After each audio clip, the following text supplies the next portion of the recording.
Well, here is our near mint condition Technics Rs-715 US tape deck, vintage from 1973 in near mint condition. Plays beautifully, just acquired it yesterday. Everything is perfect, except as you can see there are a couple of chips on the edge banding on the sides, another chip over here. We're going to be removing the edge banding, existing edge banding, and going to be replacing it with new edge banding, and that is all of the cosmetic repairs that this particular unit requires. So here we go. I will remove the existing edge banding and be back shortly. Okay, well, this worked out actually pretty good. As you can see, the edge banding is removed from the area it was damaged. It was a little tricky. You had to be a little careful, very careful as a matter of fact. When removing it, it didn't come off easily, in spite of the fact that this device is over 45 years old. Like everything else, it was built with quality, and the lamination process was a quality process. So you had to be very careful in removing the existing edge banding. Be careful not to damage the adjacent materials. Once it was removed, I took a sanding block, as you can see, a sharp edge sanding block, and just went over it all and got as much of the adhesive off and as much as the remaining debris off of the edges in preparation for the application of the new banding. There still may be some adhesive left, but that hopefully will blend with the new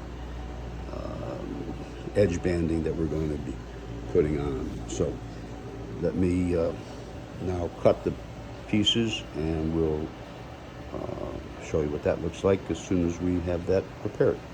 I should point out that in the removal process, I've used a sharp edge razor blade to get under the existing laminate, and it didn't come off entirely in one piece, but it did come off. But in doing so, there's a little debris that's created, and you want to make sure that you keep all that debris to a minimum. I used a hand vac as I was going to prevent any buildup of debris on the deck surface. Didn't want it to go down into any of the component areas, so even a small piece of debris might cause a large problem. So I think I got everything, and now we're ready to cut the new pieces. All right, so we have the new edge banding pieces cut, and I've put them in place. They're actually 5/8 inch wide, and the grain matches very well. The color is a little off. It's a walnut color and grain. I'm going to stain it in a color that's going to match a little bit better. I've left the pieces a little long for handling, but they appear to fit well. I'll trim it when I get them in place exactly. Just trying to decide now if I want to stain them before I apply them or afterwards. I'll make that determination, and we'll be back soon. Okay, I have applied the edge banding. I used a moderately heated iron and it appears that it's gone on very well, actually. It's adhering nicely. The color is almost enough to leave it as it is. The grain definitely matches. However, here's a piece of the edge banding that came off, and you can see it is darker. So we're going to go ahead and stain it. And but before I do, there's a tiny little lip at the outside edge of each band. So I'm going to go ahead and sand that a little bit. Then we'll put some stain on it and see how that turns out. All right, so I've now gone ahead and I've sanded the edges of the banding. They're smooth and flush. It would have not only been a cosmetic issue, but an issue if they would have caught on something. It could have pulled the banding up, chipped the banding, what have you. They're now smooth, they're beveled, and they form a terrific contact with the side edges. So now we're going to get ready to stain, and I'm going to use a walnut stain that's going to match as closely as possible. We'll see how it turns out. Stain is now applied, and after testing a few different samples, I decided to go with Rust-Oleum brand dark walnut, which appears to be a perfect match. I would have trouble myself had I not known what just happened, looking at it and seeing that anything had happened. It looks perfect, and it's a fast drying finish, so it should be dry shortly, and after which I will connect the new sound bar, and I'll show you how it works. It sure is one beautiful machine. They don't make them like this anymore.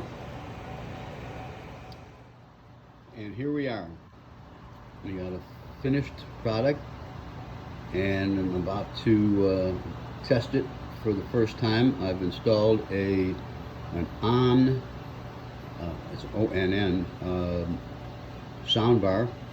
It's a 50-watt sound bar that I just picked up. Actually, I picked it up at Walmart, primarily because of the fact that it fits perfectly on the top. It looks good and it sounds good. It's got a remote control. It's capable of Bluetooth, but I've got it wired into the RCA jacks through the auxiliary input. And we're going to give it a shot, and we're going to see how it sounds. We're going to play a tape that probably hasn't been played for maybe as old as this tape deck is. It's my wife's father playing banjo with some friends, some real authentic bluegrass music. So let's give it a shot here.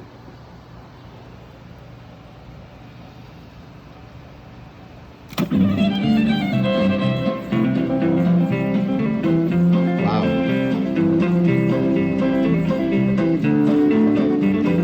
Wow, great sound.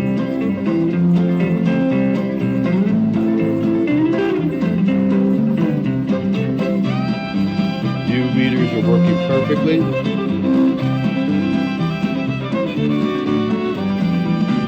For a tape of that vintage, on a machine of this vintage, the sound is absolutely incredible.